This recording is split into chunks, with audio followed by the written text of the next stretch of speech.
አሃዱ አምላክ አሜን።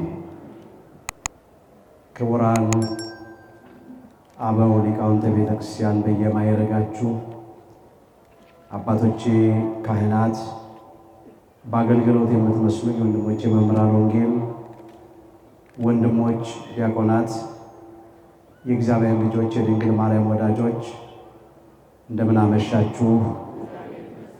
በቸርነቱ ሳይገባን የኃጢአታችንን ብዛትና የሰውነታችንን ክፋት ተመልክቶ ሳያጠፋን ዕድሜ ለንስሐ ሰጥቶ ዳግም በቅድስናው ስፍራ ሰብስቦ ስሙን እንድንጠራ ቃሉንም እንድንሰማ የፈቀደልን የአባቶቻችን የቅዱሳን አምላክ የሰራዊት ጌታ እግዚአብሔር ስለማይነገረው ስጦታው ክብርና ምስጋና ይግባው።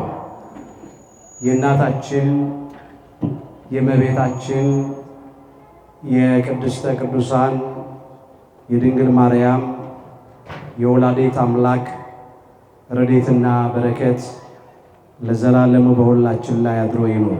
የምስጢር ባለቤት እግዚአብሔር አምላካችን ለሁላችንም ምስጢሩን ገልጦ ያስተምረን። ኒቆዲሞስ የዮሐንስ ወንጌል ምዕራፍ 3 ቁጥር 1። ለዛሬ አምላካችን እግዚአብሔር እንደረዳን መጠን በሚኖረን ጊዜ የምንማርበት የትምህርታችን ርዕስ ይህ ይሆናል። ዛሬ በዚህ ርዕስ ለመማር የመረጥንበት ምክንያታችን በቤተ ክርስቲያናችን ሥርዓት መሠረት የዚህ የዐቢይ ጾም 7ኛው ሰንበትና ሳምንት ኒቆዲሞስ ይባላል። በተለይም አባታችን ቅዱስ ያሬድ በጾመ ድጓው በዚህ በዐቢይ ጾም 7ኛው ሰንበት ሲዘምር አምላካችን ጌታችን መድኃኒታችን ኢየሱስ ክርስቶስ ለኒቆዲሞስ ያስተማረውን ትምህርት እያነሳ በስፋት ዘምሯል። የመዝሙሩ ርዕስ ራሱ ሆረ ኀቤሁ ዘስሙ ኒቆዲሞስ ይላል። ኒቆዲሞስ የሚባለው ወደ እርሱ ሄደ ነው የሚለው። ከዚህ የተነሳ እኛም ዛሬ በዚህ ርዕስ ለመማር መርጠናል። ኒቆዲሞስ የዮሐንስ ወንጌል ምዕራፍ 3 ቁጥር 1 ርዕሳችን ነው። በዚህ ርዕስ ውስጥ በመጀመሪያ ኒቆዲሞስ ማን እንደነበረ እንመለከታለን። ሁለተኛ ኒቆዲሞስ ወደ አምላካችን ወደ ጌታችን ወደ መድኃኒታችን ወደ ኢየሱስ ክርስቶስ ለምን በሌሊት ይሄድ እንደነበረ እንመለከታለን። ሦስተኛ ኒቆዲሞስ ከአምላካችን ከጌታችን ከመድኃኒታችን ከኢየሱስ ክርስቶስ የተማረው ትምህርት ምን እንደሆነ እንመለከታለን። አራተኛ ኒቆዲሞስ ከአምላካችን ከጌታችን ከመድኃኒታችን ከኢየሱስ ክርስቶስ በተማረው ትምህርት በዚህ ምድር ላይ እንዴት እንደተመላለሰና እስከ የት ድረስ እንደተጓዘ ተመልክተን ዛሬ እኛ ከኒቆዲሞስ ሕይወትና ከዚህ ታሪክ ልንማር የሚገባው ነገር ምን እንደሆነ አንስተን ትምህርታችንን እንጠቀልለዋለን። አምላካችን እግዚአብሔር በነገር ሁሉ ማስተዋልን ይስጠን። ሙሉ ታሪኩ በዮሐንስ ወንጌል ምዕራፍ 3 ከቁጥር 1 እስከ 12 ተመዝግቧል። ኒቆዲሞስ ማን ነበረ ስንል ኒቆዲሞስ ከጸሐፍት ፈሪሳውያን ወገን የሆነ የአይሁድ አለቃ ነበረ። ኒቆዲሞስን የአይሁድ አለቃ የሚለው በሦስት ምክንያት ነው። የመጀመሪያው ምክንያት በትምህርቱ ወይም በእውቀቱ ነው፣ ምሁረ ኦሪት ስለሆነ። ሁለተኛ በሹመቱ ነው፣ ባለስልጣን ስለሆነ የእስራኤላውያን ምክር ቤት ሰነድርሄን ይባላል። የዚያ የምክር ቤት አባል ነው። ስለ ስልጣኑ የአይሁድ አለቃ ተብሏል በሹመቱ። ሶስተኛ ስለ ሀብቱ ስለ ገንዘቡ ባለጠጋ ስለሆነ የአይሁድ አለቃ ተብሏል። ኒቆዲሞስ ማን ነው ስንል ከጸሐፍት ፈሪሳውያን ወገን የሆነ የአይሁድ አለቃ ነው ማለት ነው በአጭሩ። ኒቆዲሞስ ወደ አምላካችን ወደ ጌታችን ወደ መድኃኒታችን ወደ ኢየሱስ ክርስቶስ ለምን በሌሊት ሄደ? ቃሉን ስንመለከት እንደዚህ ይላል። ከፈሪሳውያን ወገን የአይሁድ አለቃ የሆነ ኒቆዲሞስ የሚባል አንድ ሰው ነበር ይላል። እርሱም በሌሊት ወደ ኢየሱስ መጥቶ ይላል። ለምንድን ነው በሌሊት የመጣው ስንል በመጀመሪያ ቀን ስራ ቢበዛበት ባያደርሰው የእንቅልፉን የእረፍቱን ሰዓት መስዋዕት አድርጎ ወደ ክርስቶስ ሄደ። ሁለተኛ በሌሊት መጣ ሲል ሳይነጋ በቀን ከሚመጡት ቀድሞ ፀሐይ ሳትወጣ በሌሊት መጣ ማለት ነው። ለምንድን ነው በሌሊት የመጣው ስንል የመጀመሪያው ምክንያት አፍሮ ነው። ውዳሴ ከንቱ ሽቶ ነው። ለምን ኒቆዲሞስ የአይሁድ አለቃ ተብሏል? አንዱ አለቅነቱ በትምህርቱ ነው። መምህር ነው። መምህር የሆነው ኒቆዲሞስ በቀን ከክርስቶስ ሲማር ቢታይ ሰዎች ይንቁታል። በተለይ ጸሐፍት ፈሪሳውያን ሌሎችን ሁሉ የሚንቁ ናቸው።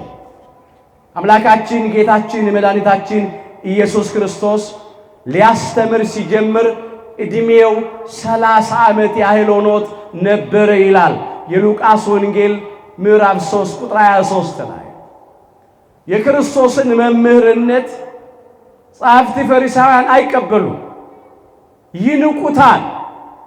ብዙዎች እንደውም ተሰናክለውበታል ይላል። ይህንን ሁሉ ከወዴት አመጣው አሉ፣ ተሰናከሉበትም ይላል የማቴዎስ ወንጌል ምዕራፍ 13 ቁጥር 54 ጀምሮ ተሰናክለውበታል በክርስቶስ። ስለዚህ አሁን ኒቆዲሞስ ከክርስቶስ ሲማር ቢታይ እንዴ ገና ትምህርት ሳይካተትለት ነው እንዴ የኛ መምህር የተባለው? ደግሞ ከዚህ ከ30 ዓመት ወጣት ቁጭ ብሎ ይማራል እንዴ ብለው ይንቁት ነበር። ያንን አፍሮ ነው ተደብቆ ሰው አየኝ አላየኝ ብሎ ሌሊት ወደ ደብረ ዘይት ይወጣ ነበር ከክርስቶስ ለመማር። መቼስ ሰው አታውቅም ከሚባል ይልቅ ታውቃለህ ቢባል ይወዳል። ይሄ የሰዎች ጠባይ ነው፣ የሁላችንም ጠባይ ነው። ሁለተኛው ምክንያቱ ፈርቶ ነው።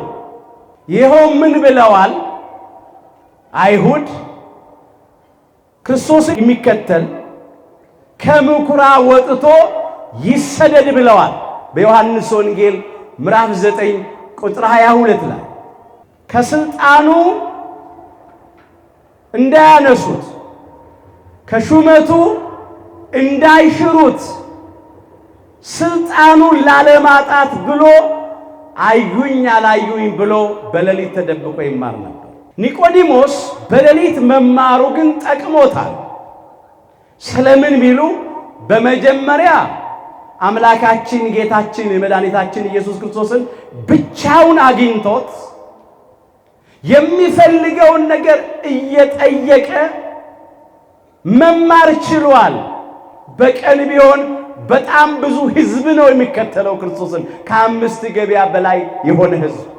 ያንን እድል ማግኘት አይችልም። እንደዚያ እየጠየቀ መልስ እየሰጠ መማር አይችልም። ያልገባውን እየጠየቀ በደንብ እንዲማር ይሄንን እድል ያገኘው ኒቆዲሞስ ማታ በመውጣቱ ነው ደብረ ዘይት። ሌላ ሁለተኛ ምን ጥቅም አገኘ ቢሉ የቀን ልቡና ባካና ነው። አይኖቻችን ብዙ ነገር ያያሉ፣ ጆሮቻችን ብዙ ነገር ይሰማሉ። የሌሊት ልብ ግን ክት ነው፣ አይምሮ ይሰበሰባል። የጸጥታ ጊዜ ነው። ተዋሲያን እንኳን ከቦታቸው አይናወጹም፣ ድምፅ አይሰማም። ትምህርት እንዲገባው እንዲረዳ ሆኗል። ዛሬም በቤተ ክርስቲያናችን የአብነቱ ትምህርት በተለይም የቃል ትምህርት የሚሰጠው ከቀን በላይ በሌሊት ነው። ለምን? በሌሊት ትምህርት ስለሚገባ ስለሚረዳ ጸጥ ያለ ጊዜ ስለሆነ። በሌሊት መጣ ሲል ምስጢሩ በቁሙ ሌሊት ብቻ አይደለም፣ ከማመን አስቀድሞ ማለት ነው። ገና በወንጌል ብርሃን አለማመኑን፣ በክርስቶስ ብርሃንነት አለማመኑን ያመለክታል። እሱ የነበረው ገና በጨለማ ነው። ምን አለ አምላካችን ኢየሱስ ክርስቶስ? የዓለም ብርሃን እኔ ነኝ አለ። የዮሐንስ ወንጌል ምዕራፍ 8 ቁጥር 12 ላይ። ስለዚህ ኒቆዲሞስ በጨለማ ወደ ብርሃን ወንጌል መጣ። ኒቆዲሞስ በጨለማ ወደ ክርስቶስ ብርሃን መጣ ማለት ነው። በሌሊት መጣ፣ በቁሙ በሌሊት መጣ ብቻ አይደለም፣ ወደ ብርሃን መጣ ነው። አምላካችን ጌታችን መድኃኒታችን ኢየሱስ ክርስቶስ ዕለት ዕለት በቀን በቤተ መቅደስ ያስተምር ነበር ይላል። ማታ ማታ ደግሞ ደብረ ዘይት ወደሚባል ተራራ እየወጣ በኤልዮን ዋሻ ያድር ነበር ይላል የሉቃስ ወንጌል ምዕራፍ 21 ቁጥር 37 ላይ። ስለዚህ ነው ኒቆዲሞስ በማይመች ሁኔታ ያማረ አልጋውን ትቶ ጣፋጭ እንቅልፍ ትቶ የረፍቱን ጊዜ መስዋዕት አድርጎ በማይመች በደብረ ዘይት ተራራ በኤልዮን ዋሻ ክርስቶስ እግር ስር ቁጭ ብሎ ሲማር ያድር ነበር። ምሁር ነው፣ ምሁረ ኦሪት፣ ያውም ከጸሐፍት ፈሪሳውያን ወገን። ግን ትምህርት በቃኝ አላለም። ትምህርት ማብቂያ የለውማ፣ አያልቅማ። እንኳን የእግዚአብሔር ቃል ቀርቶ ምድራዊው ሙቀት የቀለሙ ሙቀት እኮ አያልቅም። ሁለተኛ ባለስልጣን ነው። ባለስልጣን ነኝ ብሎ በስልጣኑ ምክንያት ከክርስቶስ ሳይማር አልቀረም፣ እግሩ ስር ሄዶ ቁጭ አለ። ሶስተኛ ባለጸጋ ነው። እኔ ገንዘብ አለኝ፣ ምን ጎደለብኝ፣ ምን አጣሁና አላለም። ሶስቱም ነገር እያሉት ሄዶ ቁጭ አለ። ከዚያ አምላካችን ጌታችን መድኃኒታችን ኢየሱስ ክርስቶስን እንዲህ ብሎ ተናገረው። መምህሮ ያለው እግዚአብሔር ከእርሱ ጋር ከሆነ በቀር አንተ የምታደርጋቸውን እነዚህን ምልክቶች ሊያደርግ የሚችል የለምና መምህር ሆነ ከእግዚአብሔር ዘንድ እንደመጣ እናውቃለን አለው። ኒቆዲሞስ የክርስቶስን መምህርነት አውቋል። ከመምህራኑ መካከል አንዱ እንደሆነ እንጂ የክርስቶስን የባህሪ አምላክነት ገና አላወቀም፣ ገና አላመነም። ልክ ከነቢያቱ አንዱ ነው የመሰለው። መምህር ሆይ አለው እኮ እነሆ እግዚአብሔር ከእርሱ ጋር ከሆነ በቀር አንተ የምታደርጋቸው እነዚህን ምልክቶች እነዚህን ተአምራት ሊያደርግ የሚችል ማንም የለምና መምህር ሆነ ከእግዚአብሔር ዘንድ እንደመጣ እናውቃለን ያለው። አምላክ ወልደ አምላክን አላለም፣ ገና አላመነም። መምህር ሆነ ነው የመጣው ነው ያለው። በትምህርቱ አምኗል፣ በመምህርነቱ አምኗል። ሁለተኛ በተአምራቱ አምኗል። አንተ የምታደርጋቸውን እነዚህን ምልክቶች ሊያደርግ የሚችለው ሰው እግዚአብሔር ከእርሱ ጋር የሆነ ሰው ነው። እግዚአብሔር ካንተ ጋር ባይሆን ኖሮ እነኚህን ምልክቶች ልታደርግ አትችልም ነበር። የምታሳየው ተአምራት ራሱ እግዚአብሔር ካንተ ጋር እንደሆነ ምስክር ነው አለ። ማረጋገጫ ነው ያለው። አምላካችን ጌታችን መድኃኒታችን ኢየሱስ ክርስቶስ በዮሐንስ ወንጌል ምዕራፍ 2 ላይ በግልጽ የተመዘገቡ 2 ተአምራት አድርጓል። አንዱ ተአምራት ሁላችን እንደምናውቀው በዶኪማስ በሰርግ ቤት በቅድስተ ቅዱሳን በድንግል ማርያም አማላጅነት ውሃውን ወደ ወይን ቀይሯል። ክብሩን፣ ጌትነቱን፣ አምላክነቱን ገልጧል። ሁለተኛ ቤተ መቅደሱን አጽድቷል። የአባቴን ቤት የንግድ ቤት አታድርጉት ብሎ አጽድቷል። ይሄን ተአምራት አድርጓል። ይሄን ተአምራት ብቻ ግን አይደለም፣ ሌሎችም ተአምራት አሳይቷል። በፋሲካ በዓልም በኢየሩሳሌም ካደረጋቸው ተአምራት ወይም ምልክቶች የተነሳ ብዙዎች በእርሱ አመኑ ይላል። በክርስቶስ ብዙዎች አምነዋል ከተአምራቱ የተነሳ። ያን ጊዜ ኒቆዲሞስም በዚያ ተአምራት አምኖ ነው የመጣው። አነሳ እኮ እግዚአብሔር ከእርሱ ጋር ከሆነ በቀር አንተ የምታደርጋቸውን ተአምራት ማንም ሊያደርግ አይችልምና መምህር ሆነ ከእግዚአብሔር እንደመጣ እናውቃለን አለ። ትምህርቱን አደነቀ፣ ተአምራቱን አደነቀ። መምህር ሆነ ከእግዚአብሔር እንደመጣ እናውቃለን ብሎ መሰከረ። አምላካችን ጌታችን መድኃኒታችን ኢየሱስ ክርስቶስ ግን ትምህርቱን ማድነቅ ተአምራቱን ማድነቅ ብቻ በቂ ስላልሆነ የዘላለምን ሕይወት የሚያገኝበትን መንግሥተ ሰማያትን የሚወርስበትን ምስጢር ይነግረው ጀመረ። ኒቆዲሞስ ከክርስቶስ ምንድን ነበር የተማረው? በደብረ ዘይት ሶስተኛና ያለን ያልነው እሱ ነው። በመጀመሪያ ምስጢረ ጥምቀትን ተምሯል። አምላካችን ኢየሱስ ክርስቶስ እንዲህ አለ፣ እውነት እውነት እልሃለሁ አለ፣ ሰው ዳግመኛ ካልተወለደ በቀር የእግዚአብሔርን መንግሥት ሊያይ አይችልም። በቀጥታ ወደ ኒቆዲሞስ ሕይወት ነው የሄደው። ትምህርቱን መማር አንድ ነገር ነው። ተአምራቱንም አይቶ ማድነቅ አንድ ነገር ነው። መምህር ሆነ ከእግዚአብሔር እንደመጣ እናውቃለን ማለትም መልካም ነው። እግዚአብሔር ካንተ ጋር ነው፣ አንተም ከእግዚአብሔር ጋር ነህ ማለትም መልካም ነው። ይሄ ብቻ ግን በቂ አይደለም። ሰው ዳግመኛ ካልተወለደ በቀር የእግዚአብሔርን መንግሥት ሊያይ አይችልም አለው። ኒቆዲሞስ ከበደው ቋንቋው። ሰው አለ ከሸመገለ በኋላ እንደገና እንዴት ሊወለድ ይችላል አለ። እናቱ ማኅፀን ገብቶ ይወለድ ዘንድ ይችላልን አለ። እንግዲህ ኒቆዲሞስ በእድሜ የገፋ ሰው ነው። እኔን የሚያክል ሰው አለ በዚህ እድሜ እንደገና እናቴ ማኅፀን ገብቼ ልወለድ እችላለሁ አለ። የመሰለው ስጋዊው ልደት ነው፣ ምድራዊው ልደት፣ ፍጥረታዊው ልደት ነው የመሰለው። ከአባት አብራክ ተከፍሎ በእናት ማኅፀን ተጸንሶ የሚወለዱትን የመጀመሪያው ልደት ስለመሰለው ነው።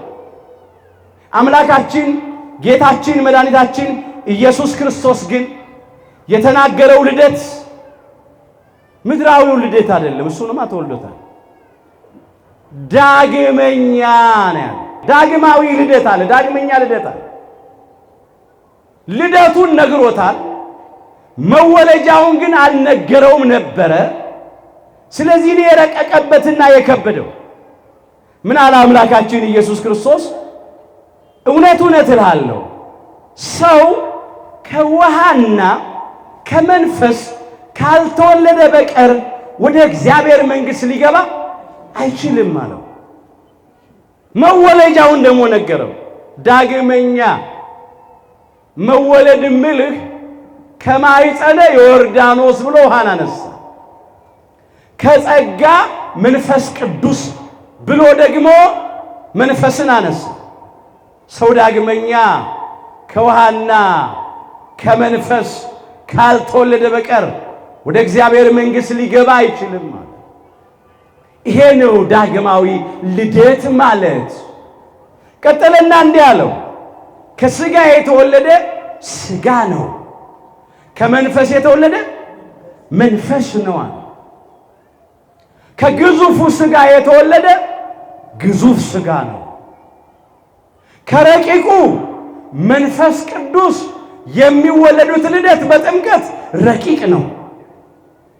ከሥጋ የተወለደ ሥጋ ነው። ከሚሞተው ከሚፈርሰው ከሚበሰብሰው ሥጋ የሚወለዱት ልደት መሞት፣ መፍረስ፣ መበስበስ አለበት።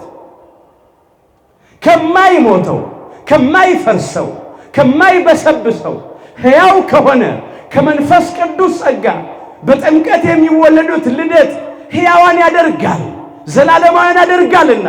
ዳግመኛ የተወለዳችሁት በሉ ከሚጠፋ ዘር አይደለም። አንደኛ ጴጥሮስ ምዕራፍ 1 ቁጥር 23 ከሥጋና ከደም የተወለድነው ልደት አይደለም ዳግመኛ ያለው። ከማኅፀነ ዮርዳኖስ ከጸጋ መንፈስ ቅዱስ የተወለድነው ልደት ነው ዳግመኛ የተባለው።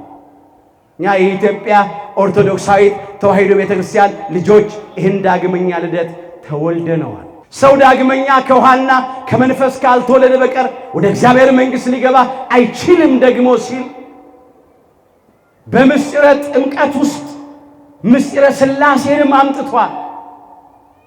ከውሃ ብሎ ከቅድስት ሥላሴ አንዱን አካል ራሱን እግዚአብሔር ወልድ ኢየሱስ ክርስቶስን አነሳ። ክርስቶስ ከመንፈስ ብሎ ከቅድስት ሥላሴ አንዱን አካል እግዚአብሔር መንፈስ ቅዱስን አነሳ። ወደ እግዚአብሔር መንግሥት ሊገባ አይችልም ብሎ ከቅድስት ሥላሴ አንዱን አካል እግዚአብሔር አብን አነሳ። ስለምን ቢሉ ምስጢረ ጥምቀት የሚፈጸመው በስመ ሥላሴ ስለሆነ አምላካችን ጌታችን መድኃኒታችን ኢየሱስ ክርስቶስ ሞትን ድል አድርጎ ከተነሳ በኋላ ቅዱሳን ሐዋርያቱን ወደ ዓለም ሲልካቸው እንዲህ ነበር ያላቸው፣ ሂዱና አሕዛብን ሁሉ በአብ በወልድና በመንፈስ ቅዱስ ስም እያጠመቃችኋቸው ያዘዝኳቸውንም ሁሉ እንዲጠብቁ እያስተማራችኋቸው ደቀ መዛሙርት አድርጓቸው ነው ያለው የማቴዎስ ወንጌል ምዕራፍ 28 ቁጥር 19 ላይ። ስለዚህ ምስጢረ ጥምቀት የሚፈጸመው በቅድስት ሥላሴ ስም ነው። የሚመሰክሩ ሦስቱ ናቸው ይላል። እነኚህ ሦስቱ ደግሞ አንድ ናቸው ይላል። ውሃው ደሙና መንፈሱ ብሎ ቅዱስ ዮሐንስ ምስጢረ ሥላሴን አምጥቷል። አንደኛ ዮሐንስ ምዕራፍ 5 ቁጥር 6 ጀምሮ የተመዘገበ ቃል። ይሄንንም አነሳ ለኒቆዲሞስ እንደገና በሌላ ምሳሌ ያስረዳዋል። እንዲህ ያለ ነፋስ ወደሚወደው ይነፍሳል፣ ከየት እንደመጣ ወዴትም እንደሚሄድ አታውቅም ይለዋል። ነፋስ ረቂቅ ነው፣ አይታይም፣ አይጨበጥም፣ አይዳሰስም። እዚህ አለ እዛ የለም አይባል። ድምፁ ብቻ ይሰማል። ባህር ሲያናውዝ ይሰማል። ዛፍ ሲያወዛውዝ ይሰማል፣ ይታያል እንጂ አይታይም። ነፋስ በድርጊቱ ነው የሚታወቀው። ከመንፈስ ቅዱስ የሚወለዱት ልደት እንዲሁ ነው። መንፈስ ቅዱስ ረቂቅ ነው፣ አይታይም፣ አይጨበጥም፣ አይዳሰስም። ከነፋስም ይረቃል። መንፈስ ቅዱስም እዚህ አለ እዚያ የለም አይባልም። ከዚህ ወደዛ ይሄዳል፣ ከዚያ ወደዚህ ይመጣል አይባልም። እሱ የሌለበት ቦታ የለም፣ የማይኖርበትም ቦታ አይኖርም። ከመንፈስህ ወዴት እሄዳለሁ? ከፊትስ ወዴት እሸሻለሁ? ወደ ሰማየ ሰማያት በወጣ አንተ በዚያ አለህ፣ በብርሃንነት ታበራለህ። ወደ መቀመቃት ወደ ጥልቅ ወደ ሲኦልም በወርድ አንተ በዚህ አለህ፣ በእሳትነት ታቃጥላለህ ይላል የዳዊት መዝሙር 138 ቁጥር 7 ላይ። እግዚአብሔር መንፈስ ቅዱስ በስፋት በጥልቀት በርቀት በምላት አለ። እሱ ቦታን ይወስናል እንጂ እርሱን ቦታ አይወስንም። መንፈስ ቅዱስም በብሉይ ኪዳን መንፈሰ ረድኤት አይታይም፣ አይጨበጥም፣ አይዳሰስም። ድምፁን ትሰማለህ ግን አታየውም። ትንቢት ሲያናግር ሱባኤ ሲያስቆጥር ድምፁን ትሰማለህ። ከዚህ አለ ከዚህ አይደለም አትለውም። ከወዴት መጣ ወዴት ይሄዳልም አትለውም። ለምን? ሀብተ ሙሴ በኢያሱ ላይ ሀብተ ኤልያስ በኤልሳ ላይ ሲያድር እንዳልታወቀ ማለት ነው። መንፈስ ቅዱስ እንደዚህ ነው። በአዲስ ኪዳንም ደግሞ ስንመለከት መንፈስ ቅዱስ አይታይም፣ አይጨበጥም፣ አይዳሰስም። ድምፁን ትሰማለህ። ቋንቋ ሲያናግር፣ ምስጢር ሲያስተረጉም፣ እውር ሲያበራ፣ ጎባጣ ሲያቀና፣ ለምጽ ሲያነጻ፣ ሽባ ሲረታ፣ ድዊ ሲፈውስ፣ ገቢረ ተአምራትና ድንቅ ደንቆችን ሲያደርግ በሥራው ታውቋል፣ ግን አታየውም። ከመንፈስም የሚወለዱት ልደት እንዲህ ነው አለ። እውነት ነው። አጥማቂው ካህኑ ይታያል፣ የተጠመቅንበት ውሃ ይታያል። ግን ዳግመኛ ስንወለድ ልጅነት ሲሰጠን አይታይም። ምስጢር ያሰኘው ምስጢረ ጥምቀትን አንዱ ምክንያት ይሄ ነው።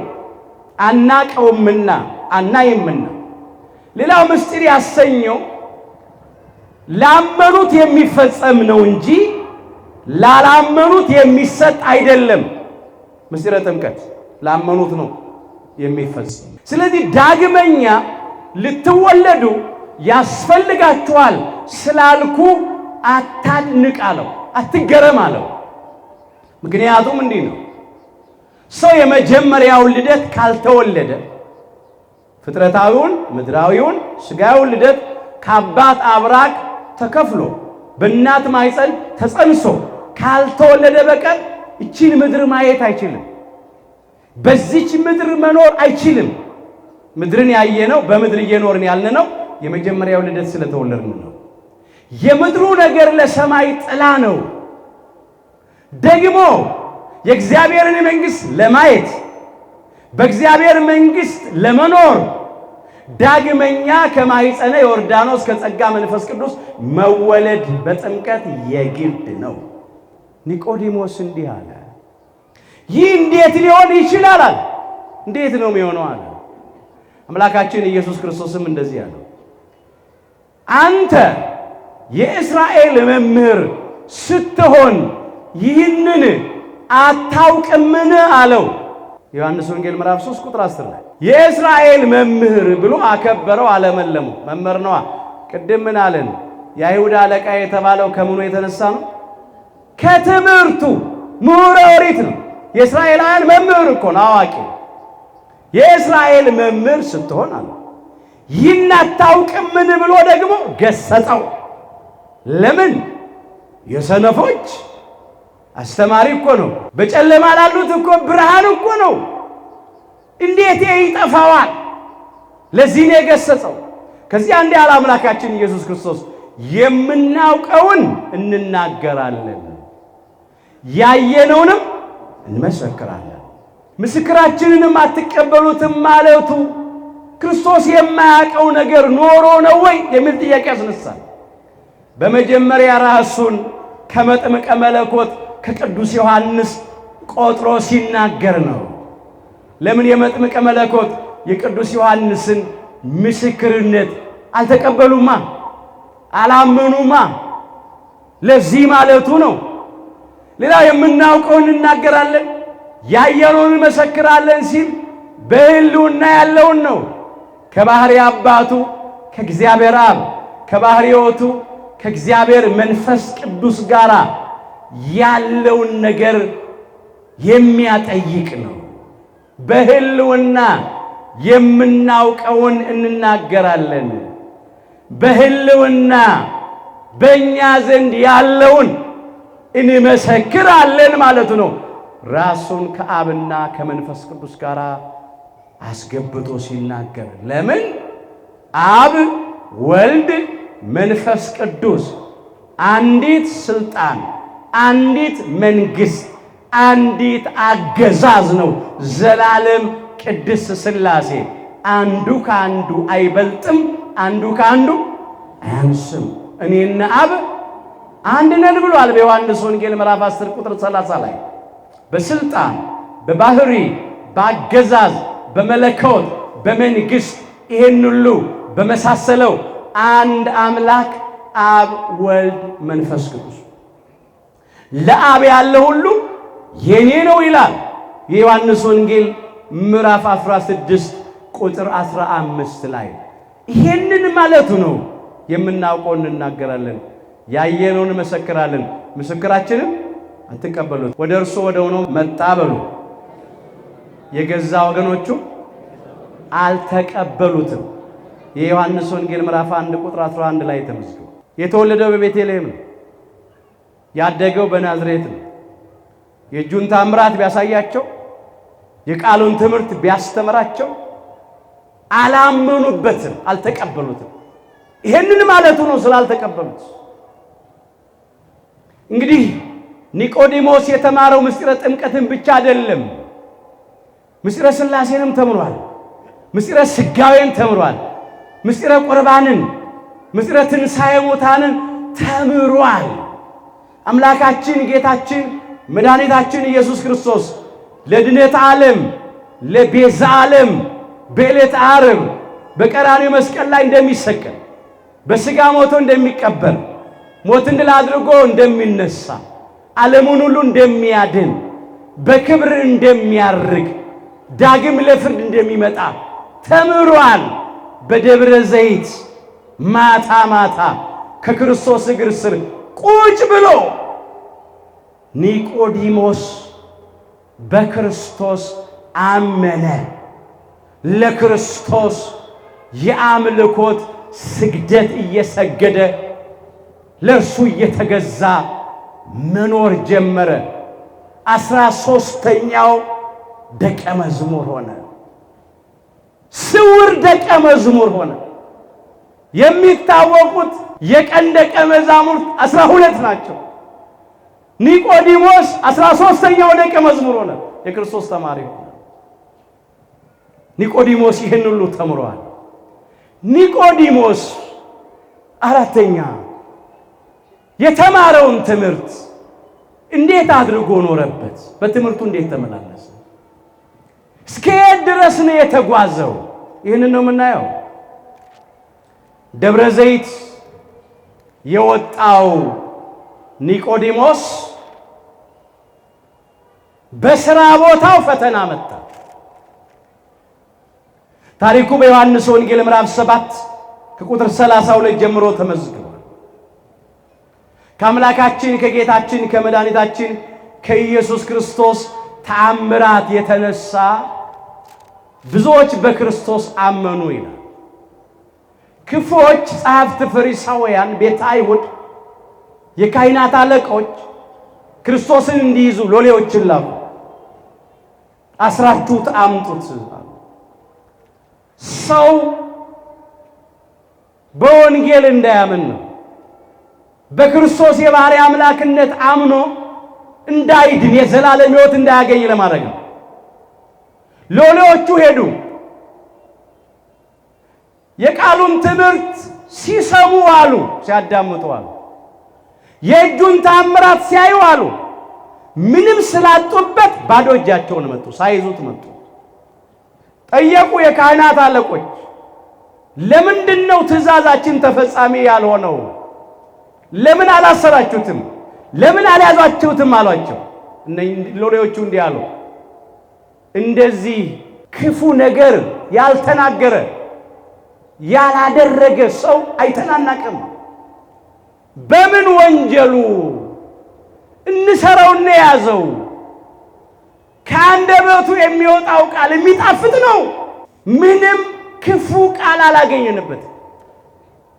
ክፉ ሥራ ወንጀል አላገኘንበትም። ስለዚህ ልንይዘው አልቻልንም አሉ። ውበት ከሰው ልጆች ይልቅ ያምራል ይላል። ሞገስ በከንፈሮች ፈሰሰ ይላል ቅዱስ ዳዊት መዝሙር 40 ቁጥር 2 ላይ። ውበቱ ደም ግባቱ መጀመሪያ ውጫዊ ውበቱ ከሰው ልጆች ይልቅ እጅግ ያምራል። እሱን የሚመስል የለም። ውበት አለ ውሳጣዊ ውበቱ ነው፣ ንጽህናው ነው፣ ቅድስናው ነው። ኃጢአት ለባህሪ አይስማማውም፣ እንከን አይወጣለትም፣ ነውር ነቀፋ አይገኝበትም። ጻድቀ ባህሪ ነው፣ ንጹሐ ባህሪ ነው። ውበት ከሰው ልጆች ይልቅ እጅግ ያምራል አለ። ሞገስ በከንፈሮች ፈሰሰ አለው።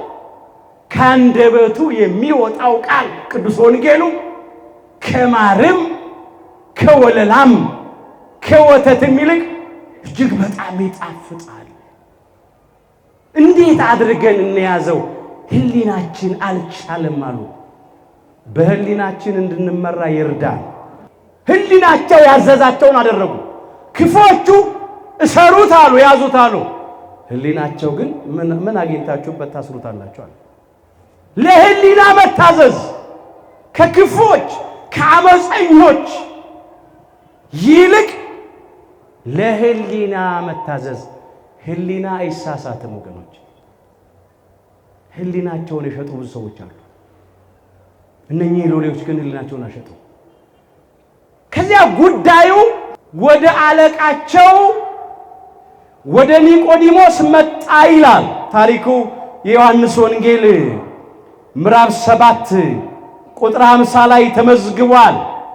አስቀድሞ ከነርሱ በሌሊት መጥቶ የነበረ ኒቆዲሞስ ይላል። የሚገልጠው እንዲህ አድርጎ ነው የመሰከረው። ሕጋችን አስቀድሞ ከእርሱ ሳይሰማ ምንስ እንዳደረገ ሳያውቅ በሰው ይፈርዳልን አለ።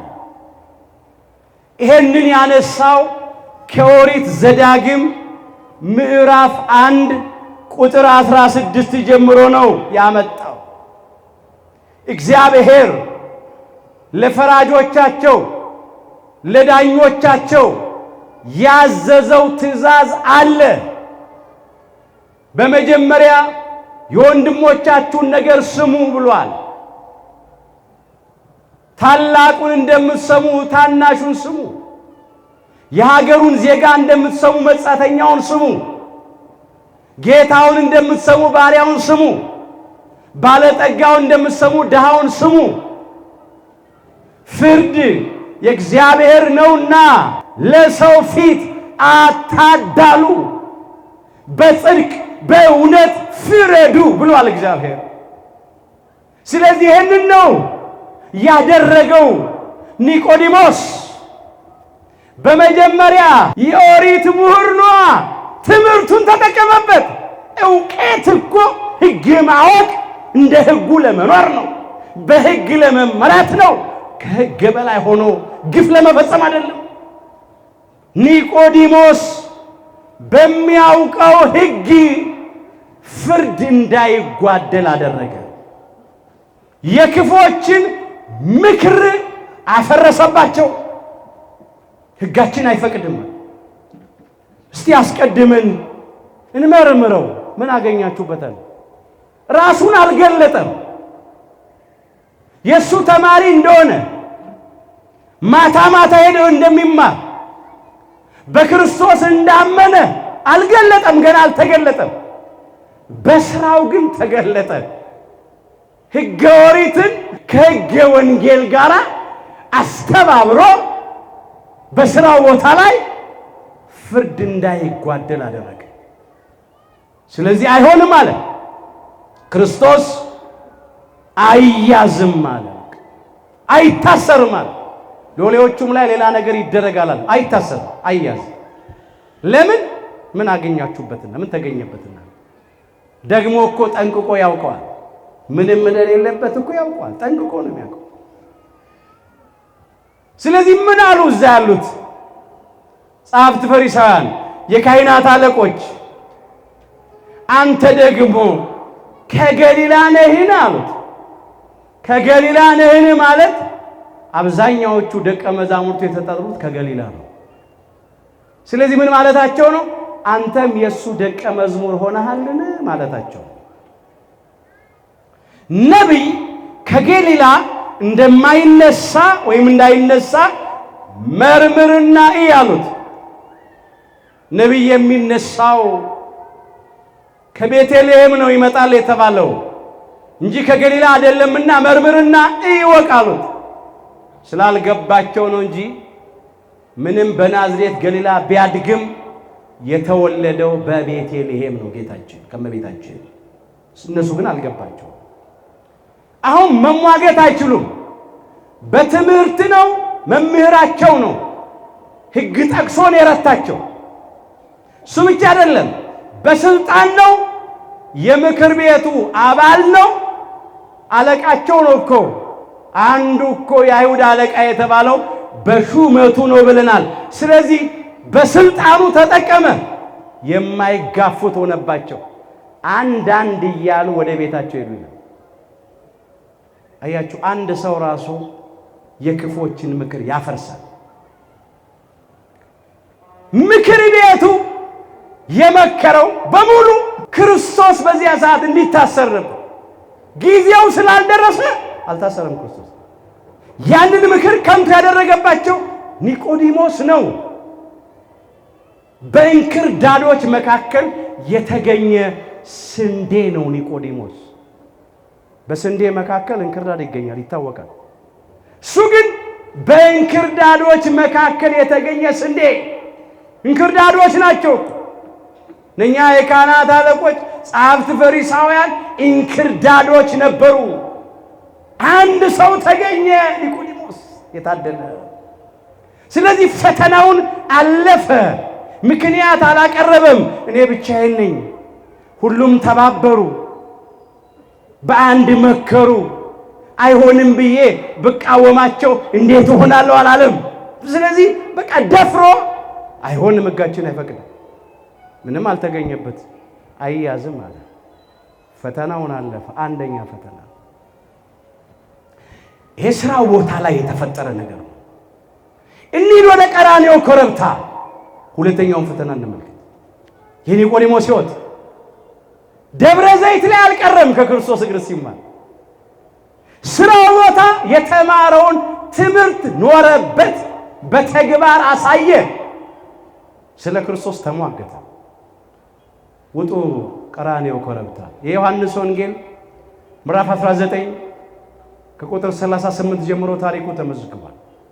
ሁላችን እንደምናውቀው አምላካችን ጌታችን መድኃኒታችን ኢየሱስ ክርስቶስ ለድነት ዓለም ለቤዛ ዓለም ታልፎ ተሰጠ።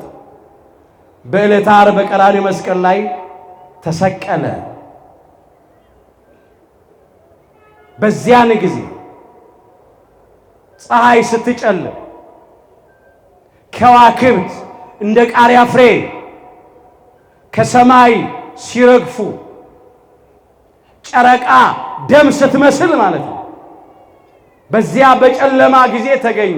የማቴዎስ ወንጌል ምዕራፍ 27 ቁጥር 45 ከ6 ሰዓት እስከ 9 ሰዓት ጨለማ ሆነ ይላል። ሰዎች ክርስቶስን እርቃኑን ሰቀሉት። ግዑዛን ፍጥረታት ፀሐይ፣ ጨረቃ፣ ከዋክብት ግን ብርሃናቸውን ነፈጉ። የአምላካቸውን እርቃን አናሳይም አሉ። ያኔ በጨለማ ጊዜ ኒቆዲሞስ ቀራንዮ ተገኘ። ከአርማትያሱ ከደጉ ከቅዱስ ዮሴፍ ጋር አብረው ተገኙ። ኒቆዲሞስ ሌሊት ነበር የሚወጣው። እውነት ነው። አሁንም እኮ ፀሐይ ጨልሟል፣ ቀኑ ጨልሟል። እሱ ብቻ ግን አይደለም፣ መከራ ነው፣ የመከራ ሰዓት ነው። ጨለማ ማለት የመከራ ነገር ነው። መከራ በጨለማ ይመስላል። የቀን ደቀ መዛሙርት እኮ ከሐዋርያውና ከወንጌላዊው ከቅዱስ ዮሐንስ ወልደ ነጎድጓድ በስተቀር ክርስቶስን ትተው ሸሽተዋል። የማቴዎስ ወንጌል ምዕራፍ 26 ቁጥር 56 ላይ ተመዝግቧል። ደቀ መዛሙርት ሁሉ ትተውት ሸሹ ነው የሚለው። እሱን ያገኘ መከራ እኛን ያገኘናል ብለው ትተው ሸሽተዋል፣ ፈርተው ስላልጠነከሩ። ግን የማታው ተመሪ ኒቆዲሞስ ተገኘ።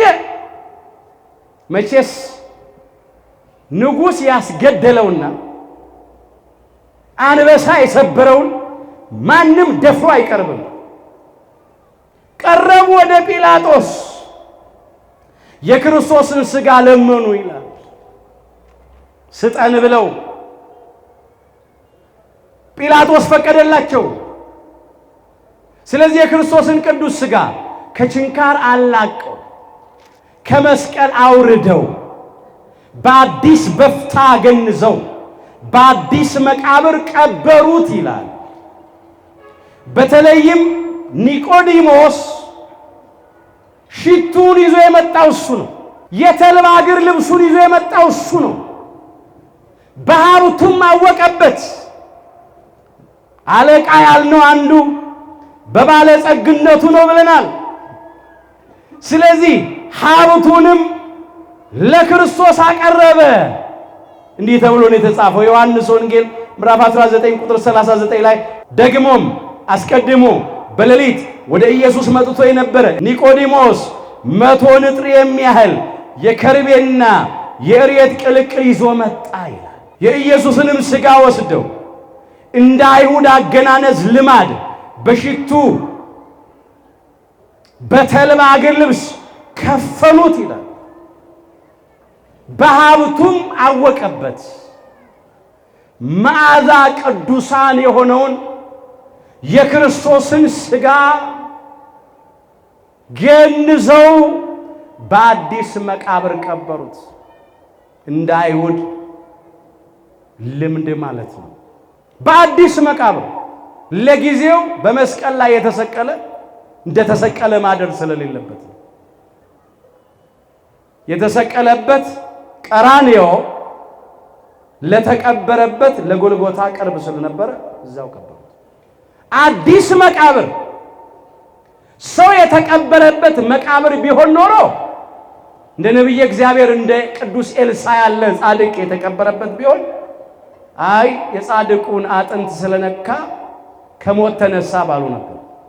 ጻድቁ ነው ወይም ቅዱሱን ያስነሳ ባሉ ነበር። እዚያ ሁለተኛ ነገሥት ምዕራፍ 13 ቁጥር 20 ላይ አንድ ታሪክ ነው። ሰዎች አንድ ሰው ሞተና ቀበሩ።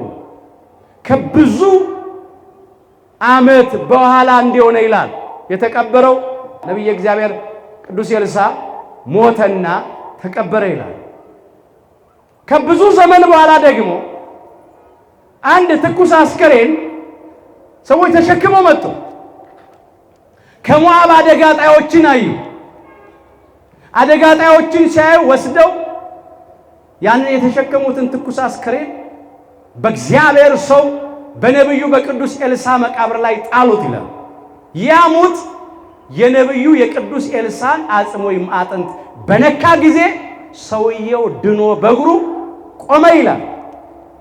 ቅዱሳን እንኳን በአጸደ ሥጋ በሕይወተ ሥጋ በምድር ላይ የተመላለሱ ቀርቶ ከሞቱ በኋላ እንኳን አጥንታቸው አጽማቸው ገቢረ ተአምራት ያደርጋል። ሙት አስነስቷል ነብዩ ኤልሳዕ ከሞተ በኋላ። በአጸደ ነፍስማ ሆኖ የቱን ያህል ይህንን ማለት ነው ተነሳ።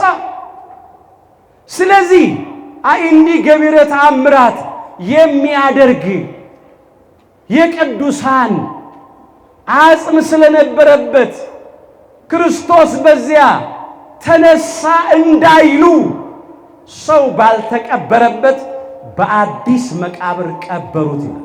ሌላው በአዲስ መቃብር ቀበሩት ሲል አዲስ ሕግ አዲስ ሥርዓት ሠራሁላችሁ። እሷም ደገኛይቱ ሕገ ወንጌል ነፃ የወጣንባት ልጅነት ያገኘንባት ጸጋ እግዚአብሔር የለበስንባት እንደ ቸርነቱ መንግሥተ ሰማያት ምንወርስባት እግዚአብሔር በቸርነቱ ሁላችን ለመንግሥቱ ክብር ያብቃል። አዲስ መሥዋዕት ሰጣኋችሁ ተሰዋሁላችሁ ሲል ቅዱስ ሥጋውን ስለቆረሰ ክቡር ደሙን ስላፈሰሰ አዲስ ርስት መንግሥተ ሰማያትን ትወርሳላችሁ፣ ወደዚያ ትገባላችሁ። በአዲስ መቃብር ቀበሩት። ኒቆዲሞስ እስከ ቀራንዮ ወጣ። የቁርጥ ቀን ወዳጅ ሆነ። እስከ መስቀል ድረስ ተገኘ። እሱ ብቻ አይደለም። በትንሣኤው ምሽት ቀለዮጳ ከተባለ ከቅዱስ ሉቃስ ጋር ከጌታችን ጋር ራት በልቷል። የተባረከውን እንጀራ ከጌታችን እጅ ተቀብሎ በልቷል። በሉቃስ ወንጌል ምዕራፍ 24 ቁጥር 13 ጀምሮ ታሪኩ ተመዝግቧል። ከሁለቱ የኤማሁስ መንገደኞች አንዱ የማታው ተማሪ የአይሁድ አለቃ ኒቆዲሞስ ነው። የትንሣኤው ዕለትም ከጌታችን ጋር ራት በልቷል። ኒቆዲሞስ እስከዚህ ድረስ ተጉዟል። ዛሬ እኛ ከኒቆዲሞስ ሕይወት ምንድነው የምንማረው? በመጀመሪያ ከኒቆዲሞስ ትሕትናን እንማራለን። ትሕትናውን ይውስቲ። ኒቆዲሞስ የኦሪት ምሁር ነው። ከጸሐፍት ፈሪሳውያን ወገን ነው።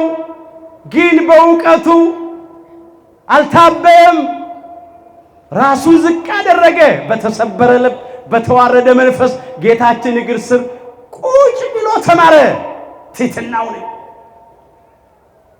እግዚአብሔር ትዕቢተኞችን ይቃወማል፣ ለትሑታን ግን ጸጋና ሞገስን ይሰጣል ይላል አንደኛ ጴጥሮስ ምዕራፍ 5 ቁጥር 5 ጀምሮ።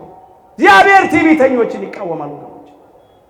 እንደ ኒቆዲሞስ ላሉት ትሑታን ግን ጸጋውን ይሰጣል፣ ሞገስ ይሰጣል፣ ክብር ያቀዳጃል።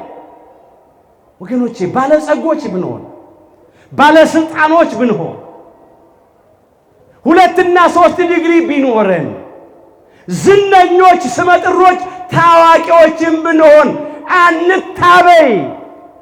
ራሳችንን ከፍ ከፍ አናድርግ። ምሁር ነው፣ በእውቀቱ አልታበየም። ባለስልጣን ነው፣ ሹም ነው፣ የአይሁድ አለቃ ነው፣ በሹመቱ በስልጣኑ አልተመካም። ባለጸጋ ነው፣ ባለሀብት ነው፣ በሀብቱ አልታበየም። ትሕትና ሁሉ እያለው ማን ነው ዛሬ ባለጸጋ ሆኖ ባለስልጣን ሆኖ ባለ እውቀት ሆኖ መስቀሉ ስር ቁጭ ብሎ የሚማር አባቶች እግር ስር ቁጭ ብሎ የሚማር የለም እኮ ዛሬ። የት ነው ያሉት ባለጠጎች? ዛሬ የት ነው ያሉት ምሁራኑ? የት ነው ያሉት ባለስልጣኖቹ? እኔ ምሁር ነኝ መማር ያስፈልገኝ ብሎ እኮ አሉ። በቃ የጨረሱ ይመስላቸው እኮ አሉ። እኔ ባለጸጋ ነኝ፣ ምን ጎደለብኝ? ምን አጣውና? ልክ እግዚአብሔርን መፈለግ እግዚአብሔርን ማምለክ ቁጭ ብሎ ቤተክርስቲያን ወንጌል መማር በስጋ ድሆች የሆኑ የምስኪኖች ይመስላቸዋል። ያልተማሩ ፊደል ያልቆጠሩ ሰዎች ይመስላቸዋል። እኔ ያውቃለሁ፣ እኔ ባለስልጣን ነኝ፣ እኔ ባለጸጋ ነኝ፣ ምንም ነገር አያስፈልገኝም ብለው ራሳቸውን ከፍ አድርገው በትዕቢት የሚመላለሱ ሰዎች አሉ። እግዚአብሔር ትዕቢትን ከሕይወታችን አርቆ የተሰበረ ልብ የተዋረደ መንፈስን ሁላችን ይስጠን። ትሕትናን ከኒቆዲሞስ እንማራለን። ሁለተኛ ማመን፣ እምነት። ኒቆዲሞስ በትሕትና ተማረ እኮ። ከተማረ በኋላስ አመነ፣ አምኖ ተከተለ። እምነት ያለ እምነት እግዚአብሔርን ደስ ማሰኘት አይቻልም ይላል ዕብራውያን 11 ቁጥር 6 ላይ። ማመን መማር አንድ ነገር ነው። ተአምራቱን ማየት አንድ ነገር ነው። ግን በተማርነው ትምህርት ባየነው ተአምራት ማመን ማድነቅ ብቻ አይደለም። አንዳንድ አድናቂዎች አሉ፣ ትምህርት ያደንቃሉ፣ ተአምራት ያደንቃሉ፣ ግን አያምኑም። ኒቆዲሞስ መጀመሪያ ሲመጣ አይታችሁ ከሆነ ትምህርቱን አድንቋል። ተአምራቱን አድንቋል። መምህር ሆነ ከእግዚአብሔር እንደመጣ እናውቃለን ብሏል። እግዚአብሔር ወልድ ነህ ብሎ አላመነም። አምላክ ወልድ አምላክ ነህ ብሎ አላመነም። መሲሒው ነህ ክርስቶስ ነህ ብሎ መጀመሪያ አላመነም። በኋላ ግን ወንጌልን ከተማረ በኋላ ከክርስቶስ ከተማረ በኋላ አመነ። አድንቆ ብቻ አልቀረም። አድንቀው የቀሩ ሰዎች አሉ። እግዚአብሔር አድናቂዎች ብቻ ሳንሆን አማኞች ያድርገን። አማኞች መሆን ኒቆዲሞስ አመነ። በወንጌል አመነ። በኦሪቱ ብቻ አይደለም ያመነው፣ ወንጌሉንም ያዘ። በክርስቶስ የባህሪ አምላክነት አመነ። ሙሴን ሊቀ ነቢያት ብቻ ብሎ አላመነ። የብዙዎች እምነት ሙሴ ሊቀ ነቢያት ነው ብሎ ያምናል። ክርስቶስን አልተቀበሉም። ሕገ ኦሪቱን ጠንቅቀው ያውቃሉ። እንደውም ሞልቶ ተርፏል ልብሳቸው ላይ ጠልፈው ጠቅሰው ጽፈው ይሄዳሉ። ግን በወንጌል አያምኑ። በጣም ያሳዝናሉ። ኒቆዲሞስ ከዛ ውስጥ ነው የወጣው። አመነ። ማመን ማለት ነው አለማመካኘት። ሶስተኛ ከሱ ምን ማለት ምክንያት አልደረደረም። ምክንያት ላቅርብ ይችላል። በደንብ አድርጎ ማቅረብ ይችላል። መጀመሪያ ተምሬያለሁ፣ ምሁር ነኝ እኔ። ሁለተኛ አለቃ ነኝ፣ ባለስልጣን ነኝ፣ ሹም ነኝ፣ የምክር ቤት አባል ነኝ። ሶስተኛ ባለጸጋ ነኝ፣ ስራ ይበዛብኛል፣ ጊዜ የለኝም፣ አይመቸኝም ማለት ይችላል። ይህን ምክንያት አልደረደረም። ምን አደረገ? እንቅልፉን አጥቶ የእንቅልፉን ጊዜ መስዋዕት አድርጎ ሊማር ወጣ። የታደለ ብዙ ሰዎች እኮ ጊዜ የለንም እያሉ ስራ ይበዛብናል እያሉ ብዙ ምክንያት እየደረደሩ እዛ የሚቀሩ ሰዎች አሉ። ኒቆዲሞስ እኔን የሚመስሉ ከጻፍት ፈሪሳውያን ወገን እሱን የሚማሩ የሚከተሉ የሉም ብሎ አልቀረም። እኔን የሚመስሉ የምክር ቤት አባላት እሱን ሲከተሉ አላየውም ብሎ አልቀረም። እንደኔ ያሉ ባለጠጎች የሱ ተማሪዎች ሆነው አላየሁም፣ እኔን የሚመስል ሰው ስለሌለ አልሄድም አልማርም አላለም። ምንም ምክንያት አልደረደረም። አንዳንድ ሰዎች ወደ እግዚአብሔር ቤት ለመምጣት ጉባኤ ለመከታተል ወንጌል ለመማር እነማን አሉ? ማን ነው የሚገኘው እዛ ላይ? ምሁራን አሉ፣ ባለስልጣኖች አሉ፣ ባለጸጎች አሉ፣ እኔን የሚመጥኑ ሰዎች አሉ ወይ? እዛ የሚሉ ሰዎች አሉ። ስለዚህ አይመጥነኝም የሚሉ አሉ። እግዚአብሔር ማይመጥናቸው ሰዎች አያሳዝኑ? የእግዚአብሔር ቃል ማይመጥናቸው ሰዎች፣ ቤተ ክርስቲያን አትመጥነንም የሚሉ ሰዎች፣ ከዚያ ይልቅ ሌላ ቦታ የሚመርጡ ሰዎች አሉ። ነውሩን፣ ኃጢአቱን፣ በደሉን፣ ርኩሰቱን፣ ጥፋቱን፣ የክፎችን ጉባኤ የሚከተሉ ሰዎች አሉ። ይሄ የሚያሳዝን ነው። ኒቆዲሞስ አላመካኘም። ምክንያት አንደርድር ወገኖቼ፣ እንውጣ። ተምረንም ከሆነ ከምሁራን መካከል እንውጣና ነፍሳችን እናትርፍ። ባለጸጎችም ከሆንን ከባለጸጎች መካከል ተለይተን እግዚአብሔርን ገንዘብ እናድርግ። ሰው ገንዘብ ኖሮት እግዚአብሔር ከሌለው ምስኪን ደሃ ነው። ባለጸግነት እግዚአብሔር ያለው ሰው ነው። ሰው ባለስልጣን ሆኖ የእግዚአብሔርን ልጅነት ገንዘብ ካላደረገ የሱ ስልጣን ከንቱ ነው፣ ተራ ነው። ስልጣንስ የእግዚአብሔር ልጅነት ነው። እግዚአብሔር ይህን ስልጣን እንዳናስነጥቅ ይርዳን። ለተቀበሉት ሁሉ ግን ይላል፣ በስሙ ለሚያምኑት ይላል፣ ለነርሱ የእግዚአብሔር ልጆች የሆኑ ዘንድ ስልጣንን ሰጣቸው። የዮሐንስ ወንጌል ምዕራፍ 1 ቁጥር 12 የዚህ ዓለም ስልጣን፣ የምድር ስልጣን የዛፍ ላይ እንቅልፍ ነው።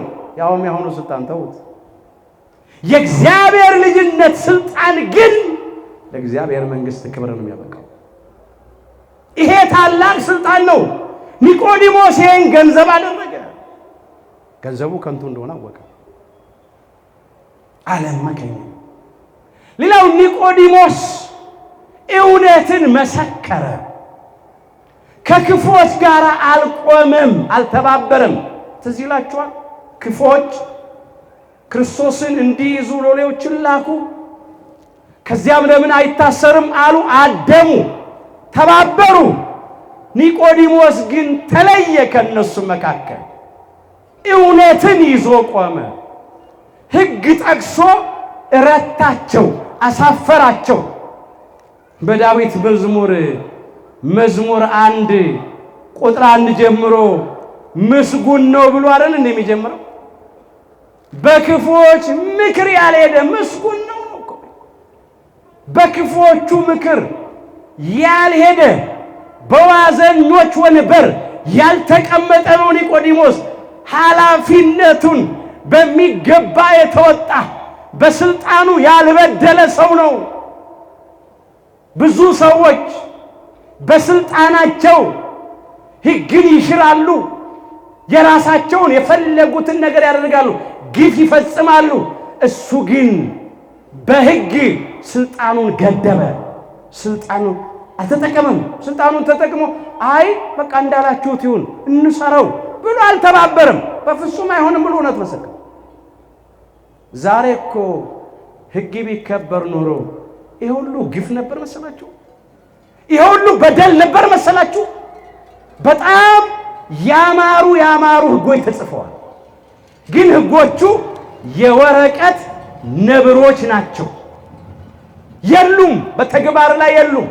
እንዲያውም አንዳንድ ጊዜ ሕግ ተላልፈው ንጹሑን ሰው ያልበደለውን በግፍ ፈርደው አስፈርደው የሚያሳስሩ፣ የሚያሰቃዩ፣ የሚያስገድሉ ሕግ ታስፈጽማላችሁ ተብለው ስልጣን ላይ የተቀመጡ ሰዎች ናቸው። ኒቆዲሞስ ግን በሕግ ስልጣኑን ገደበ። ሕጋችን አይፈቅድም ማለት እውነት መሰከረ። የዛሬዎቹን ባለስልጣኖች እግዚአብሔር ሕግ አክባሪዎች ያድርግልን። ሕግ አክብረው ሕግ የሚያስከብሩ ያድርግልን። ብዙ የምክር ቤት አባላት አሉ። እሱም የምክር ቤት አባል ነበረ። ስንት ሰው ነው ዛሬ ሕግ የሚያከብረው? ስንት ሰው ነው ሕግ የሚያስከብረው? ሲፈለግ እኮ የተወሰኑ ሰዎችን የማይወዱትን ሰው ለማጥፋት የራሳቸው ሕግ በአንድ ጀንበር በአንድ ምሽት ይዘጋጃል። ከሕግ ጋር የሚቃረን ሕግ ይወጣና በቃ ማሰቃየት ነው። ኒቆዲሞስ ይሄን አላደረገም። በጣም የታደለ ሰው ነው። እውነት መሰከረ። ከክፎች ጋር አብሮ አልሆነም። እውነትን ይዞ ወገኖቼ፣ ብቻችንም ብንሆን እውነትን እንያዝ። በቃ እውነትን እንያዝ። ሰው ስራ ቦታ ላይ ሁሉ ሊያድም ይችላል፣ ሊተባበር ይችላል። ለክፋት፣ ለበደል፣ ለጥፋት እንቁም። በቃ እውነት ይዘን ሕሊናችን እናዳምጠው፣ ሕጉን እናክብር። በእውነት ለእግዚአብሔር ሕግ እንድንታመን፣ ለሕሊናችን እንድንታመን፣ ለአምላካችን እንድንታመን ይርዳን። ያመነው ኒቆዲሞስ ለሕሊናው ታመነ። ያመነው ኒቆዲሞስ ለሕጉ ታመነ። ያመነው ኒቆዲሞስ ለአምላኩ ለእግዚአብሔር ታመነ። ማመን አንድ ነገር ነው፣ መታመን ሌላ ነገር ነው። አምነናል። ስንቶቻችን ታማኞች ነን? ማን ነው ለሕሊናው ታማኝ? ማን ነው ለእግዚአብሔር ለአምላኩ ታማኝ? ማን ነው ለሕጉ ታማኝ? ሕሊናው ማይወቅሰው ማይከሰው ነፃነት ያለው ሰው ማን ነው? ኒቆዲሞስ ነፃ ሰው። ሌላው ኒቆዲሞስ ጸና። እስከ ድረስ እስከ ቀራንዮ ድረስ ወጣ። እስከ መጨረሻው ድረስ ወጣ፣ ተገኘ። በመከራ ሰዓትም በጽናት ተገኘ፣ በትዕግስት ተገኘ። የሰው ወዳጅነቱ ማንነቱ የሚታወቀው በችግር ጊዜ ነው፣ በመከራ ጊዜ ነው። ኒቆዲሞስ በመከራው ጊዜ በጽናት ተገኝቷል። እግዚአብሔር እኛንም ያጽናን። ምንም በሌለበት ጊዜ ችግር የለም፣ ግን በመከራ ሰዓት በፈተና ሰዓት ተገኘ፣ ጸንቶ ተገኘ። በቃ ተገለጠ በአደባባይ። ፍርሃት ከሱ ራቀ። ፍጹም ፍቅር በሉ። ፍርሃትን አውጥቶ ይጥላል። በፍቅር ፍርሃት የለም። አንደኛ ዮሐንስ ምዕራፍ 4 ቁጥር 18። ፍጹም ፍቅር ፍርሃትን አውጥቶ ይጥላል። ኒቆዲሞስ ፍጹም ፍቅር ስለነበረው ፍርሃትን ከልቡ አውጥቶ ጥላል።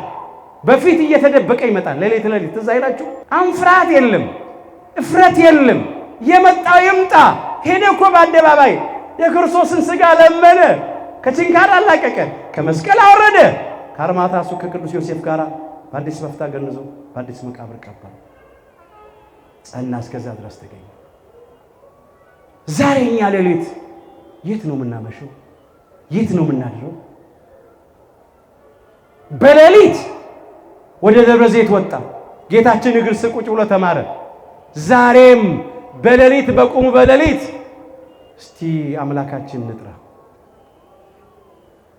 በሌሊት በቤተ መቅደስ እጆቻችሁን አንሱ ይላል መዝሙር 133 ቁጥር 2 ላይ።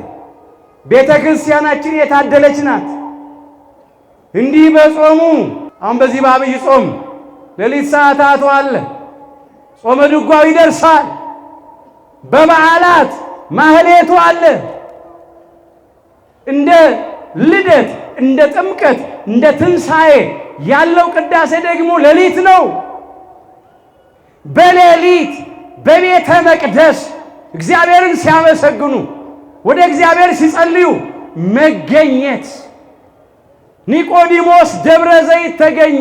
የጌታችን እግር ስር ቁጭ ብሎ ቃሉን ሲሰማ ሲማር ተገኘ። ያልታደሉ ሌሊት ሌላ ቦታ ናቸው። ሲጨፍሩ ያድራሉ፣ ሲያመነዝሩ ያድራሉ፣ ሲሰክሩ ያድራሉ። አንዳንድ ማጅራት ሲመቱ ያድራሉ። ሌቦች ሲሰርቁ ጨለማን ተገን አድርገው ሰው አየኝ አላየኝ ብለው።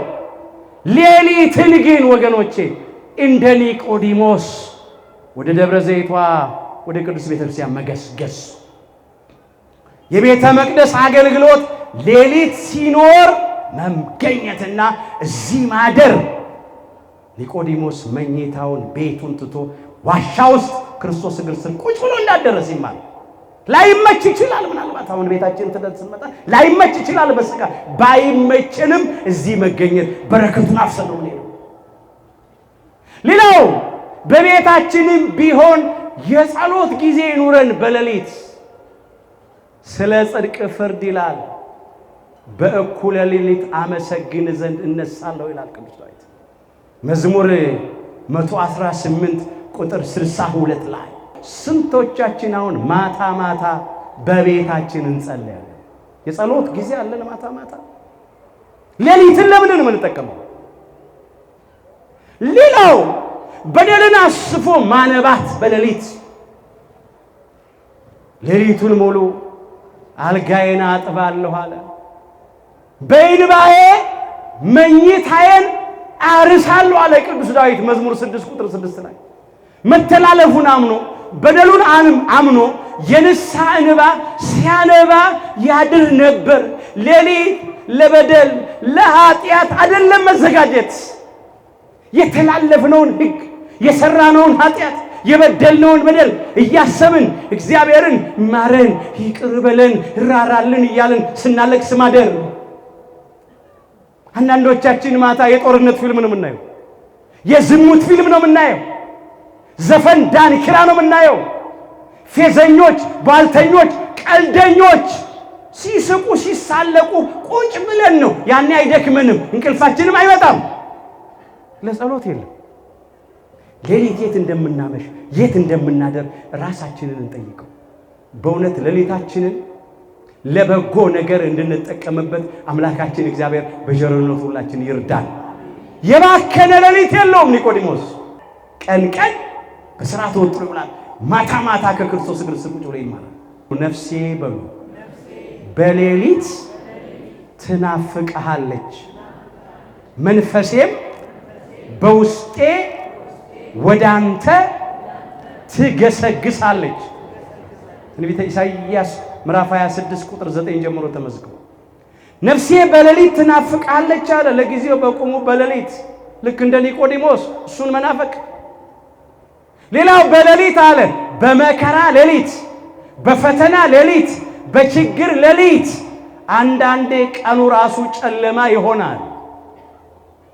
መከራ እኮ በሌሊት ይመሰላል።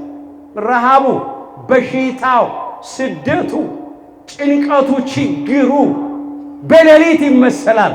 በዚያ በሌሊት በመከራችን ጊዜ ነፍሳችን እግዚአብሔርን ትናፍቀው ሌሊታችንን ያነጋዋል፣ ጨለማችንን ያበራዋል። እንባችንን ከዓይኖቻችን ላይ ያብሳል። ሐዘናችንን ለደስታ፣ ልቅሷችንን ለሳቅ ይቀይራል። የቆረጥነውን ተስፋ ይቀጥላል። የከበደውን ሸክማችንን ያቀለዋል። በሌሊት ነፍሳችን እርሱን ትናፍቀው። በሌሊት በመከራችን ጊዜ ማለት ነው። ከሌላ ቦታ መፍትሄ የለም። ከመከራ መውጣት በእግዚአብሔር ነው። ከመከራ መዳን ማምለጥ በእግዚአብሔር ነው። እግዚአብሔር ያስመልጣል። ኒቆዲሞስ እስከ ቀራንዮ ወጣን ያልነው ቀራንዮ ኮረብታ ላይ ሥጋውን ከመስቀል አውርዶ በመቃብር ቀብሯል። ዛሬም በቀራንዮ በመንበሩ ላይ የአምላካችን የጌታችን የመድኃኒታችን የኢየሱስ ክርስቶስ ቅዱስ ሥጋው ክቡር ደሙ በቅዳሴው ጊዜ ዕለት ዕለት እየተዘጋጀ ይቀርባል። ነፍስ የተለየው መለኮት የተዋሃደው የአምላክ ቅዱስ ሥጋና ክቡር ደም። ስለዚህ በንስሐ እንቅረብ። ይሄን ቅዱስ ሥጋ ክቡር ደም በአዲስ ልብና በአዲስ መንፈስ ሆነን እንቀበለው። ቀራንዮ እንውጣ። ደብረ ዘይት የደረስን አንመለስ። እየተማርን ብቻ አንመለስ። ታምራቱን እያየን ብቻ አንመለስ። እያስቀደስን ብቻ አንመለስ። በዓል እያከበርን ብቻ አንመለስ። የሕይወት ምግብ ቅዱስ ሥጋውን እንብላ። የሕይወት መጠጥ ክቡር ደሙን እንጠጣ። እስከ ቀራንዮ መውጣት ማለት ይሄ ነው። አዲስ ልብና በሉ አዲስ መንፈስ ለእናንተ አድርጉ። ትንቢተ ሕዝቅኤል ምዕራፍ 18 ቁጥር 31። በአዲስ መቃብር ምን አሉት ያልነው? ቀበሩት። እስቲ የኛ ሕይወት የኛ ልብ አዲሱ መቃብር ይሁን። እስቲ በአዲስ መንፈስ በአዲስ ልብ ሆነን ሥጋው ደሙን እንቀበል። ብዙዎቻችን አቋርጠናል። ወደ ቅዱስ ሥጋው ወደ ክቡር ደሙ በንስሐ እንድንቀርብ እግዚአብሔር ይርዳ። እየተቀበልን ያለነውን ያጽናል። ትንሣኤ ምሽት ኒቆዲሞስ ቀሌዮጳ ከተባለ ከቅዱስ ሉቃስ ጋር የተባረከ እንጀራ ከክርስቶስ እጅ ተቀብሎ በላ። ትንሣኤን እኛ ምን ይሆን የምንበላው? ምን ነው የሚናፍቀን? የዶሮ ሥጋ፣ የበግ ሥጋ፣ የበሬ ሥጋ? እሱማ አዳሪ ነው፣ ሕይወት አይሆነ ነው፣ ለቁመተ ሥጋ። ዛሬ ትንሣኤው ላይ የቀራንዮ በግ፣ የዋሁ በግ፣ ትሑቱ በግ፣ የእግዚአብሔር በግ የዓለምን ኃጢአት ያስወገደውን የአምላካችን የጌታችን የመድኃኒታችን የኢየሱስ ክርስቶስን ቅዱስ ሥጋ እየበላን ክቡር ደሙን እየጠጣን ትንሣኤውን እንድናከብር ይርዳን። ፋሲካችን ፋሲካ የሚሆነው ሥጋውን ስንበላ ደሙን ስንጠጣ። እግዚአብሔር በእውነት እኛንም በትንሣኤው ሥጋው ደሙን የምንቀበል ያደርገን። ለሱ እንጓጓ። ኒቆዲሞስ የዮሐንስ ወንጌል ምዕራፍ 3 ቁጥር 1። ኒቆዲሞስ ማለት የቃሉ ትርጉም ኒቆ ማለት ድል ማለት ነው። ዲሞስ ማለት የሕዝብ ማለት ነው። ኒቆዲሞስ ማለት የሕዝብ ድል ማለት ነው፣ ወይም ሕዝብ ድል ያደርጋል ማለት ነው። ኒቆዲሞስ ድል አድርጓል። ትዕቢትን ድል አድርጓል። ክህደትን ድል አድርጓል። ሐሰትን ድል አድርጓል። ኃጢአትን ዲያብሎስና ሰራዊቱን ድል አድርጓል። ክፉ ስራንና ክፉ ሰዎችን ድል አድርጓል። በእውነት የሕዝብ ድል ነው። ድል አድራጊ ሕዝብ ነው የስሙ ትርጉም። እኛንም ድል አድራጊዎች ያድርገን። የሁላችንንም መጨረሻችንን በቸርነቱ ያሳምርልን። ይቆያል።